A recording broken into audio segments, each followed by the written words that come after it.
हमें कुछ लोग दिखाए जाते हैं जो कि बातें कर रहे थे। उनमें से कोई कहता है क्या तुमने आज का ऑक्शन देखा। दूसरा कहता है नहीं रियली मैंने उसको देखा ही नहीं। तो पहला कहता है मुझे लगता है कि मेरे हाथ में फिर से ट्रिवियल आइटम्स आए हैं।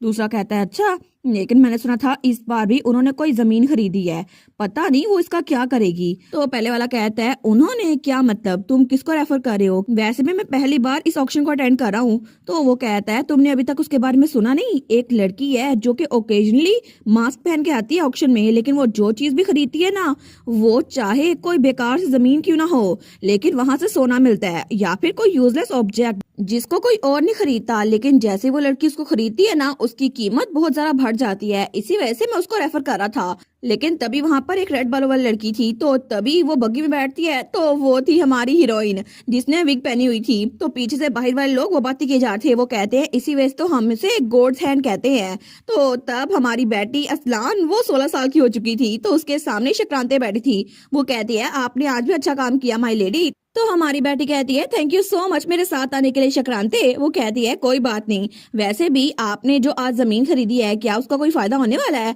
वो कहती है हाँ बिल्कुल मुझे ऐसा ही लगता है। वो सोचती है हालांकि ये पीस ऑफ लैंड बिल्कुल यूजलेस है अभी के लिए, लेकिन वहां पर ब्लू स्टोन्स होंगे जो कि फ्यूचर में बिल्डिंग्स बनाने के लिए डेकोरेटिव स्टोन की तरह यूज होंगे, और एक बार अगर किसी को ये मिल गए ना तो तब इसकी वैल्यू बहुत ज्यादा बढ़ जाएगी। और जो लोकेशन इन मिनरल्स की प्रोडक्शन के लिए बहुत ज्यादा जरूरी है ना वो है सिसलन, वो लैंड जो आज मैंने परचेज की है, क्योंकि मेरे रीबॉर्न होने से पहले रिटर ने उस स्मिथ को ही मार दिया जो कि इन ब्लू मार्बल्स को यूज कर सकता था, लेकिन उसने वो फार्मूला चुरा लिया और उसके बाद उसको अपने फायदे के लिए इस्तेमाल किया। लेकिन तभी वहां उसके पास ही वो मार्बल भी पड़ा हुआ था जो कि उसे स्क्विरल कॉन्स्टलेशन ने दिया था। तो हमारी बेटी सोचती है मैंने अपने ख्वाब में इस स्क्विरल कॉन्स्टलेशन जो मुझे दिखाया था ना उसके जरिए पता कर लिया, अब वो स्मिथ भी नहीं मरेगा और रिटर वो भी मुझसे जीत नहीं पाएगा।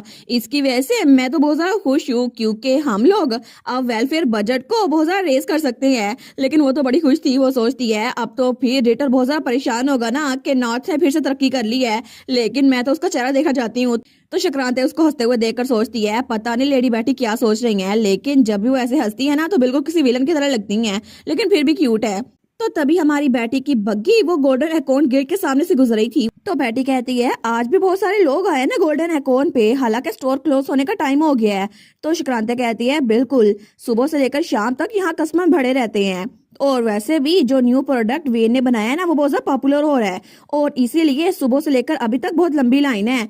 तो पीछे से वेन वो कहता है नहीं नहीं इतना भी ग्रेट नहीं है, लेकिन हमारे सोचती है मुझे पता था कि वेन बहुत ज्यादा काबिल इन्वेंटर है और इसीलिए मैंने उसके साथ कॉन्ट्रैक्ट कर लिया था। लेकिन तभी बाहर से कोई कहता है बेटी असलान, तो जब वो बाहर देखती है ना तो वहां पर कोई नोबल था। वो कहता है क्या तुम कह रहे हो कि उसने उस जैसी यंग लेडी ने इतना अमेजिंग काम किया है। लेकिन वो सोचती है क्या अब ये मेरा नाम लेकर क्या बात कर रहा है। लेकिन तभी वो नोबल हमारी बेटी की चुगलियां कर रहा था। वो कहता है उसने कोई भी अजीम काम नहीं किया, आखिर वो एक नोबल लेडी है और वो भी कुछ नहीं कर सकती। लेकिन शक्रांते को गुस्सा आता है, वो उठने लगती है, वो कहती है इसकी हिम्मत कैसे हुई। लेकिन हमारी उन कहती है एक मिनट रुको शक्रांते, कोई बात नहीं प्लीज काम डाउन हो जाओ।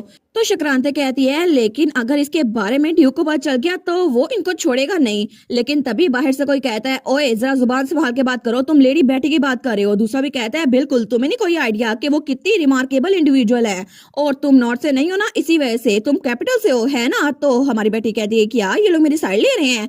तो बाहर तो बहुत सारे लोग थे, वो कहते हैं हर साल जो कैपिटल से लोग आते हैं ना उनको भी यहाँ खाने को बहुत सारा कुछ मिलता है, क्योंकि वहां पे भी कहत फैला हुआ है। लेकिन यहाँ नॉर्थ में सब लोग को खाना मिलता है, वो भी फ्री में फूड किचन की वजह से, और ये सब कुछ लेडी बेटी की वजह से हुआ है। और उन्होंने तो हमारे बैरन फील्ड्स को भी रिच सॉइल में बदल दिया है। एकॉन गिल्ड उन्होंने भी बहुत सारी अपॉर्चुनिटीज बनाई है लोग के एम्प्लॉयमेंट के लिए, और तुम कह रहे हो लेडी बेटी किसी का बिल्डिंग है। तो तब वो नोबल वो कहता है मुझे माफ कर देना, मुझे सबको पता नहीं था। तो वो लोग कहते हैं अगर तुम्हें नहीं पता तो चले जाओ यहाँ से, और हमारे पीछे रिपीट करो कि लेडी बेटी बहुत ज्यादा मर्सीफुल है। तो हमारी बेटी सोचती है क्या ये लोग क्या बात कर रहे हैं। वो कहती है शक्रांते चलो ना कैसल वापस चलते हैं। वो कहती है क्या हो गया, इनकी बातें सुनकर अच्छा लग रहा है। लेकिन वो सब लोग तो हमारी बेटी की तारीफें किए जा रहे थे जो वहां के कॉमनर्स थे। वो कहती हैं वो तो वाइस है तो वो नोबल भी कहता है बिल्कुल वो नवाइस है। तो हमारन कहती है आज तो स्पेशल दिन है, जल्दी करो चलते हैं। लेकिन तभी पीछे से हर कोई उसकी तारीफों का नारे लगाया जा रहा था, तो वो बेचारी तो फ्लस्टर्ड हो रही थी। वो सोचती है मुझे पता था कि सब लोग मुझे पसंद करते हैं, लेकिन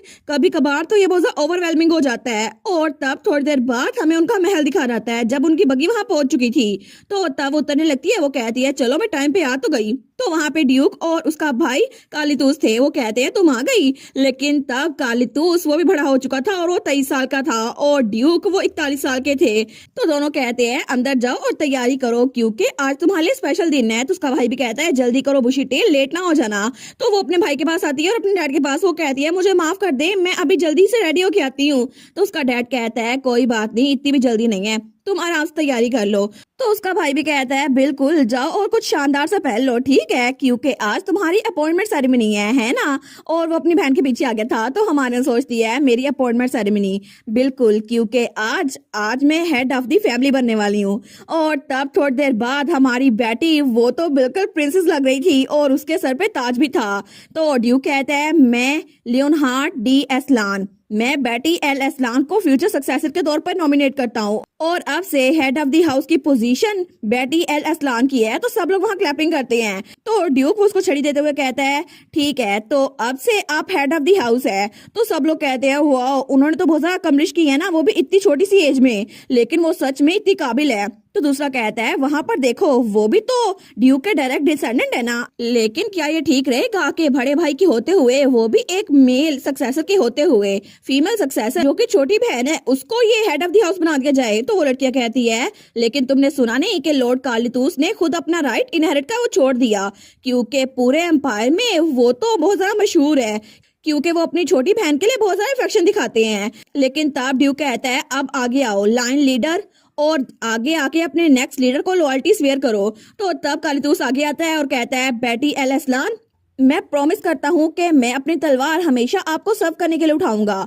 और इसी वजह से आप मुझे कोई भी हुक्म दे मैं कभी नहीं टालूंगा। तो तब हमारी हीरो सोचती है क्या, लेकिन सब लोग कहते हैं क्या सच में लॉर्ड कालीतूस अपनी बहन की हर एक बात मानेंगे, और मुझे भी लगता है कि इसी वजह से वो next head of the house बनने के लिए क्वालिफाई होती हैं। तो हमारे सोचती है बस कर दो मेरी बातें करना। लेकिन तभी उसका भाई उसका हाथ पकड़ता है और कहता है मैं आपको अपनी लॉयल्टी पेश करता हूँ। और तब वो अपनी बहन के सामने झुकता है और उसको अपनी लॉयल्टी पेश करता है और उसका हाथ अपने सर पर रखता है। लेकिन तब हमारी हीरोइन वो अपने भाई को ही देखी जा रही थी, तो उसका भाई भी उसको बड़े प्यार से देखता है। वो कहती है कालीतूस मैं भी तुम पे ट्रस्ट करती हूँ मेरी स्वॉर्ड।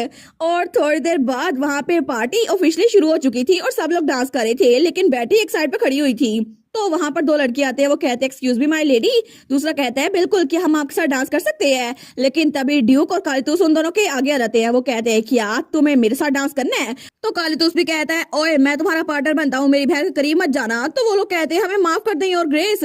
लेकिन हमारी बेटी वहीं पर अकेली खड़ी थी। वो सोचती है पता नहीं एटल मेरी सेलिब्रेशन में आ पाएगा या फिर नहीं, क्योंकि मैं उससे मिलना चाहती हूँ। वैसे भी अब तो 8 साल हो चुके हैं, क्या वो वापस नहीं आने वाला। मैं सच में उसको मिलने के लिए जान चाहती हूँ। लेकिन जब वो यहाँ से गया था ना तो वो इतना था और मैं तो बिल्कुल छोटी सी लगती थी उसके सामने, लेकिन अब तो उसकी हाइट भी बढ़ गई होगी ना, तो अब तो वो मेरे सर से भी ऊपर होगा। लेकिन तब वो हंसते हुए सोचती है मैं श्योर हूँ कि जब वो देखेगा ना मैं कितनी लंबी हो गई हूँ तो फिर वो भी बिल्कुल शौक हो जाएगा। लेकिन तभी वहां पर कोई आता है तो सारे के सारे मेहमान उस तरफ देखने लगते हैं। लेकिन तभी हमारी बेटी भी वहां पर देखती है। वो कहती है क्या ये कौन है, ये तो जाना पहचान लग रहा है। लेकिन उसके साथ खड़ी लड़की वो ब्लश कर रही थी। तो हमारी बेटी कहती है एक मिनट, कहीं ये वही तो नहीं एटल। और तभी वहां पर एटल बड़ी शानदार एंट्री देता है और वो भी बड़ा हो चुका था और बहुत ज्यादा handsome.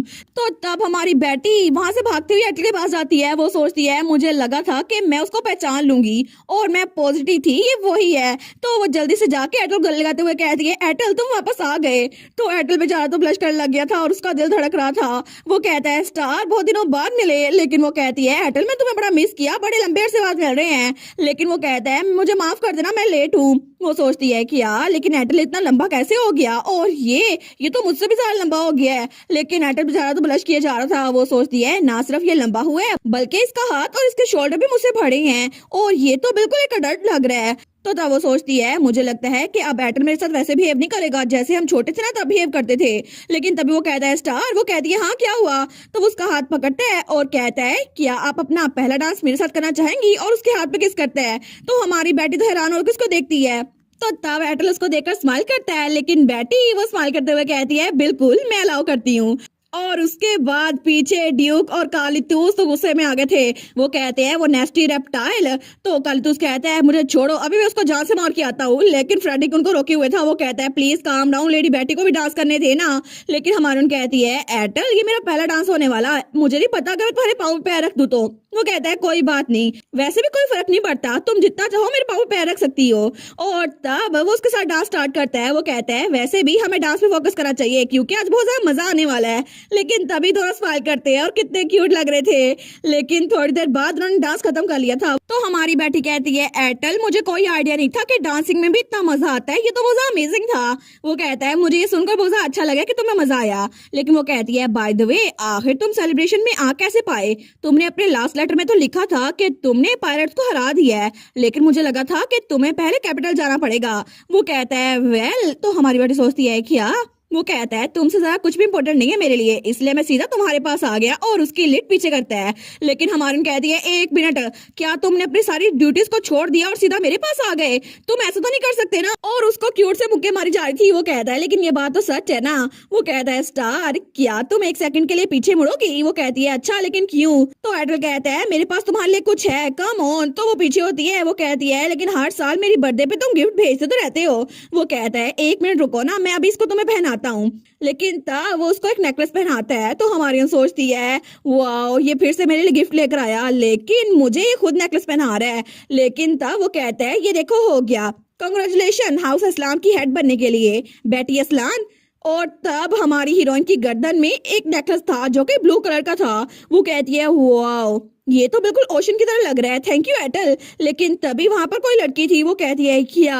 Hold on my lady, ये तो गॉडेस ऑफ द सी है ना? हमारी कहती है गॉडेस ऑफ द सी। वो कहती है बिल्कुल, ये जेमस्टोन तो पिछले 300 सालों से मिसिंग था और इसकी चमक देखकर तो सच में लगता है ये गॉडेस ऑफ द सी है। तो सारी लड़कियां उसके इर्द गिर्द जमा हो गई थी। वो कहती है सच में गॉडेस ऑफ द सी? दूसरा कहता है बिल्कुल, मुझे भी देखने दो। तो हमारी कहती है सच में ये वही है, लेकिन वो थोड़ी सी परेशान हो गई थी। तो सारे के सारे उसके इर्द गिर्द उससे सवाल पूछे जा रहे थे। लेकिन तभी एडल कहता है स्टार क्या तुम्हें मेरा गिफ्ट पसंद नहीं आया? तुम खुश नहीं लग रही। वो कहती है नहीं नहीं ऐसा कुछ नहीं है, मुझे ये बहुत ज्यादा पसंद आया, लेकिन ये मसला नहीं है। असल में मुझे नहीं पता कि अगली बर्थडे में मैं तुम्हें क्या दे पाऊंगी, क्या मैं तुम्हें गिफ्ट अच्छा से दे पाऊंगी या फिर नहीं।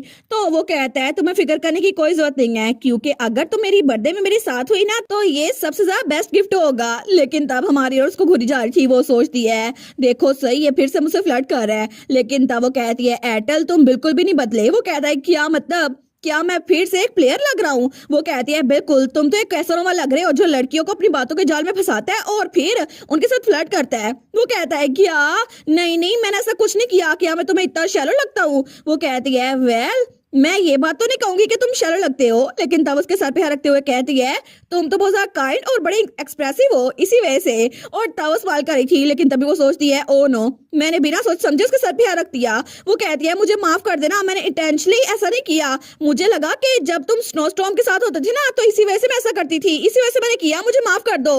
वो कहता है कोई बात नहीं, तुम मेरे सर से हिला सकती हो। वो कहती है क्या?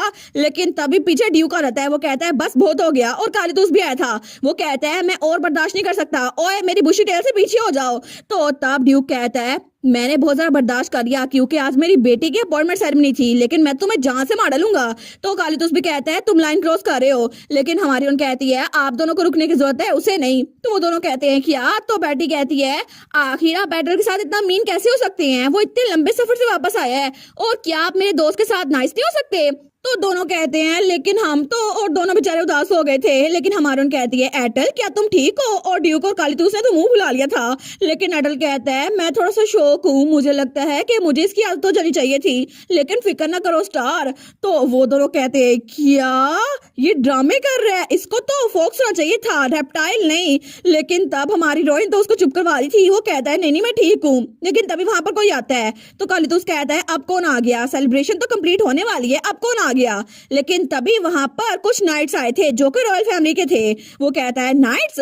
लेकिन तभी उनमें से एक नाइट ड्यूक के सामने आता है। तो ड्यूक असलान कहता है तुम्हारी हिम्मत कैसे हुई यहाँ अनइनवाइटेड आने के लिए, क्या तुम मना चाहते हो? तो वो नाइट कहता है मुझे माफ कीजिएगा डिसरिस्पेक्टफुल होने के लिए योर ग्रेस, लेकिन मेरे पास रॉयल फैमिली की तरफ से आपके लिए अर्जेंट लेटर है। वो कहता है एक लेटर? लेकिन तब सब लोग सोचते हैं क्या उन्होंने इतनी दूर लेटर भेजा है, क्या वो जंग का ऐलान करने वाले हैं? लेकिन हर कोई बातें किया जा रहा था, पता नहीं क्या मसला है। लेकिन जैसे ही ड्यूक उस लेटर को खोलते हैं ना, तो उसको देखकर बैटी और ड्यूक दोनों परेशान हो गए थे। वो कहते हैं क्या आखिर वो ऐसे कैसे कर सकते हैं, और दोनों इस लेटर को देखकर बड़े परेशान थे। वो कहते हैं रॉयल फैमिली ने एक लेटर भेजा है जिसमें मैरिज का प्रपोजल है, और वो लेटर उसमें बेटी के लिए प्रपोजल भेजा गया था। लेकिन ड्यूक कहता है रिटर ड्यूक्स एस्टम सेकंड प्रिंस, उसने बेटी एल असलान को फॉर्मली प्रपोज किया है। तो पीछे से कालतूस कहता है कि ये क्या बकवास है, आखिर उसकी हिम्मत कैसे हुई? तो हमारी सोचती है रिटर ने अभी चालाक बनने की कोशिश की थी, क्योंकि सिंपली इसको प्रपोजल तो कहा जा सकता है,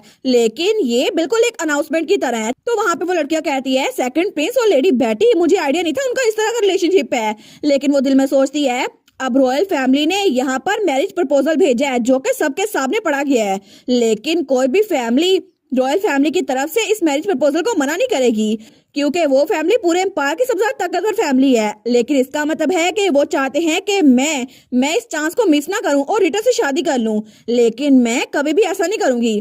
तो तब उसका भाई भी कहता है बुशी टेल तुम इसको मना करने वाली हो है ना? वो कहती है ऑफ कोर्स मैं कभी भी सेकंड प्रिंस के साथ नहीं रहूंगी, वो तो मुझे बहुत ही ज्यादा गुस्सा दिलाता है। तो तब उसका भाई और फर्स्ट प्रिंस दोनों ही सुख का सांस लेते हैं। वो कहते हैं चलो अच्छी बात है, थैंक गॉड। लेकिन तभी कालीतूस वो फर्स्ट प्रिंस की तरफ देखता है और उसको घूर के देखता है। वो कहता है तुम किस बात पे खुश हो रहे हो? तो फर्स्ट प्रिंस कहता है मेरा मतलब था कि रिटर की तरफ बैठती है ना। लेकिन हमारे सोचती है आखिर वो ये सब कुछ क्यों ही करेगा? वेल मुझे कुछ रीजंस का पता तो है, लेकिन फिर भी कुछ सालों पहले वहाँ महल में एक्सप्लोजन हुआ था, लेकिन रॉयल फैमिली ने नोबल्स को बिल्कुल अच्छे से ट्रीट नहीं किया था। इसी वजह से नोबल फैमिली वो उनसे दूर हो गई, और जब कहता आया तब भी एम्पर ने किसी की हेल्प नहीं की, इसी वजह से कोई भी उनका साथ नहीं था।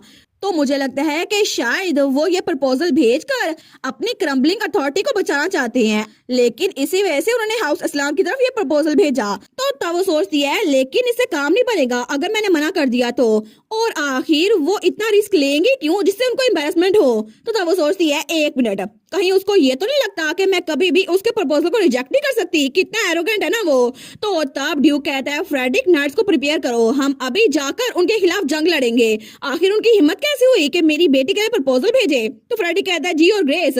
तो तब वो कहता है अभी जाकर मैं उनको सबक सिखाता हूँ, मेरी बेटी के लिए अपने बेटे का प्रपोजल भेजने की हिम्मत कैसे हुई, हालांकि वो रॉयल फैमिली किसी काम की नहीं है। तो हमारी बेटी कहती है डैड वेट करें, मुझे लगता है यहाँ पे बहुत सारे लोग हैं, तो सब लोग इसको बगावत समझेंगे, प्लीज काम डाउन। तो ड्यूक कहता है उन्होंने तुम्हारे लिए प्रपोजल भेजा है बेटी, आखिर मैं पीछे कैसे हो सकता हूँ, तुम तो उसको पसंद भी नहीं करती, और उन्होंने पहले एंगेजमेंट करने की कोशिश की थी, लेकिन अब सीधा शादी, अगर ये बगावत है तो बगावत है ठीक। तो बेटी इसके कान में कहती है मैं जल्द ही हाई सोसाइटी इवेंट्स में जाने वाली हूँ, तो मुझे लगता है कि मैं अपना रिवेंज 10 गुना करके लूंगी। तो ड्यूक कहता है क्या 10 गुना करके? वो कहती है बिल्कुल, क्योंकि मैं यहाँ पीछे खड़ी होके अपना तमाशा बनता हुआ नहीं देख सकती, और मैं वहाँ जाकर अपने लॉसेस को खुद ही एक्सपीरियंस करूंगी, और मैं देखूंगी कि उनके चेहरे पे एक्सप्रेशन कैसा है। और वैसे भी मेरा प्राइड एक मर्चेंट के तौर पर मुझे अलाउ नहीं करता कि मैं पीछे खड़ी होकर तमाशा देखूं। और तब ड्यूक ने उसकी बात मान ली थी, और थोड़ी देर बाद वो अपने कमरे में सामान पैक करी थी।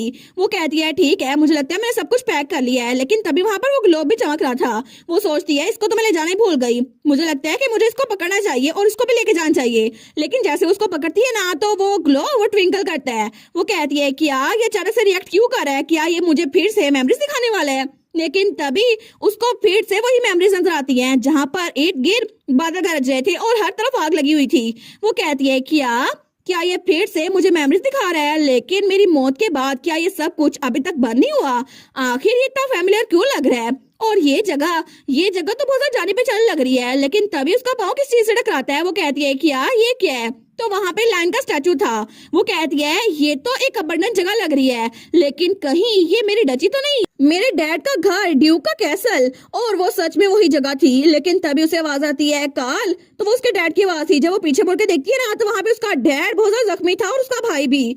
तो ड्यूक कहता है कालीतूस सब लोग कहाँ पर हैं? तो कालीतूस कहता है मैंने फ्रेडिक से मदद मांगी थी और इसी वजह से मुझे लगता है कि सब लोग सेफ जगह पहुंच चुके हैं। तो बेटी सोचती है डैड और कार्ल, तो तभी वो उनके पास आती है। वो सोचती है क्या ये ठीक है, लेकिन तभी वो अपने डैड के पास आती है तो उसका डैड कहता है मुझे माफ कर देना, मैं तुम्हें प्रोटेक्ट करने में नाकाम हो गया मेरे बेटे, क्योंकि जब मैंने अपनी बेबी की डेथ की खबर सुनी ना तो मैं अपने आप पे कंट्रोल नहीं कर पाया और मैं उनसे जंग लड़ने के लिए वहां पे चला गया, लेकिन अब हमारे पास कुछ नहीं बचा और मुझे जो डर था वही हुआ। मेरी बेटी जब वो इस दुनिया से गई तो बिल्कुल अकेली थी, उसके पास कोई भी नहीं था, उसकी फैमिली से कोई भी नहीं, और उसकी लास्ट मोमेंट्स किस तरह की होंगी, और वो तो अपने पैथेटिक फादर से नफरत करती होगी ना। तो हमारे उन चिल्ला कहती है नफरत बिल्कुल नहीं, मैंने जिंदगी में कभी आपसे नफरत नहीं की। लेकिन तब उसका डैड अपने हाथ को देखते हुए कहता है आखिर मैंने ग्रेट वार को रोका ही क्यों, सिर्फ इसी वजह से क्योंकि उस जगह पे मेरी बेटी रहती थी जिसको मैं प्रोटेक्ट करा था।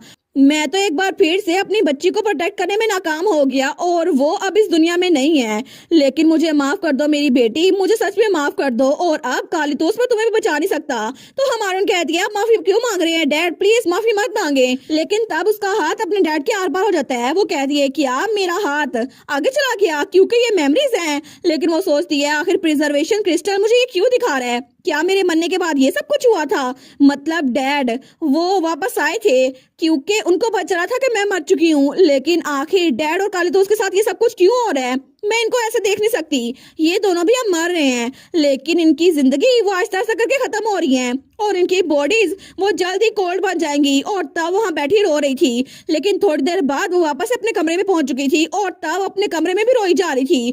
तो तब वो सोचती है डैड कालीतूस आखिर मेरे मरने के बाद आप सबको भी इस सब से गुजरने की क्या जरूरत थी कि मेरी वजह से आपकी जिंदगी भी खराब हो गई। लेकिन तभी वो व्हाइट स्कूल उसके पास आती है। वो कहती है कू, तो हमारे कहती है स्नो स्टॉर्म क्या तुम मेरे लिए फिक्रमंद हो रही थी, और फिर वो कहती है मुझे माफ कर दो मैं बिल्कुल ठीक हूँ। लेकिन तब वो अपना बैग उठाती है और कहती है ठीक है सब लोग भाई इंतजार कर रहे होंगे, चलो चलते हैं। और वो सोचती है अब ये सब कुछ मैं दोबारा रिपीट नहीं दूंगी क्योंकि अब मैं 16 साल की हूँ, मेरे पास 2 साल और बचे हुए हैं क्योंकि मेरी कमिंग ऑफ एज सेरेमनी 2 सालों बाद आएगी, लेकिन तब तक के लिए मेरे पास मौका है, मैं इस सब को रिपीट होने से रोकूंगी और उस रॉयल फैमिली को सबक सिखा के रहूंगी। वो तो बहुत ज्यादा कॉन्फिडेंट थी, लेकिन तभी बाहर कालीतूस और उसका डैड भी थे। वो कहते हैं बुशी टेल, ड्यूक कहता है माय बेबी, वो सोचती है मैं अपनी फैमिली को प्रोटेक्ट करूंगी। तो उसका भाई कहता है कम ऑन तुम्हारे सारे बैग कैरेज में लोड करवा दिए हैं। तो उसका डैड भी कहता है केयरफुल है ना, नीचे ना गिर जाना। तो तब हमारी बेटी वो अपने डैड और भाई को देखती है। वो सोचती है सच में मुझे अब जागना होगा, ये सब कुछ पुरानी बातें सोचने का टाइम नहीं है, मैं अब इनको प्रोटेक्ट करूंगी और अपने आप को भी, क्योंकि कॉन्स्टलेशन ने मुझे पहले बता दिया है कि अगर मुझे सबको बचाना है ना तो यहाँ पे रहना ही मेरा काफी होगा, और इसी वजह से मैं ऐसा ही करूंगी। टू बी ऑनेस्ट मुझे पता नहीं था कि उसका मतलब क्या था, लेकिन फिर भी उम्मीद की एक किरण है, मैं कम से कम अपने डैड को तो बचा सकती हूँ और अपने भाई को भी, और जो लोग मुझे पसंद है जिनको मैं प्यार करती हूँ उनको भी। तो तब उसका भाई कहता है मुझे अपना बैग उठाने दो। तो पीछे से फर्स्ट प्रिंस भी आ गया था। वो कहता है स्टार मैं भी तुम लोग के साथ चलूं। तो हमारी बेटी कहती है एटल। तो उसका भाई कालीतूस कह रहा है क्या तुम हमें क्यों ज्वाइन करने वाले हो। तो हमारी उन कहती है कार्ल कैरिज में उसके ज्वाइन करने के लिए बहुत ज्यादा जगह है। वो कहता है उसके लिए कोई जगह नहीं है, चाहे कैरिज कितनी मर्जी भरी हो। लेकिन ड्यूक कहता है तुम उड़ के कैपिटल क्यों नहीं चल जाते। वो कहता है क्या। तो उसका भाई भी कहता है बिल्कुल तुम्हें उड़ना चाहिए रेप्टाइल। लेकिन वो सोचती है मुझे लगता है कि मुझे अब डरना नहीं चाहिए, मुझे अपने फ्यूचर को एक चांस देना चाहिए क्योंकि मेरे पास बहुत सारे लोग हैं जिनकी मैं परवाह करती हूँ और मैं ये टेरिबल ट्रेजेडी दोबारा कभी नहीं होने दूंगी। इसी वजह से मैं मना करती हूँ कि दोबारा ऐसा कुछ भी हो। और तब वो सोचती है ठीक है तो रॉयल फैमिली में आ रही हूँ क्योंकि ये ट्रेजिक एडी मैं कभी भी इसको रिपीट नहीं होने दूंगी और मैं इस सब को चेंज करके रहूंगी चाहे कुछ भी हो जाए। और इसी के साथ सीजन 2 वो भी यहीं पर खत्म। तो आप लोग बताना आप लोग को सीजन 2 कैसा लगा और सीजन 2 में से आपका फेवरेट कैरेक्टर कौन सा था। सीजन 2 में से मेरा फेवरेट कैरेक्टर तो हमारी हीरोइन का भाई है कालीतूस, कितना हैंडसम हो गया है ना। तो आप लोग भी बताना आप लोग का फेवरेट कैरेक्टर कौन सा है और मजीद वीडियोस देखने के लिए चैनल को सब्सक्राइब कर लें और वीडियोस को लाइक कर लें। Thank you so much for watching my videos and bye bye.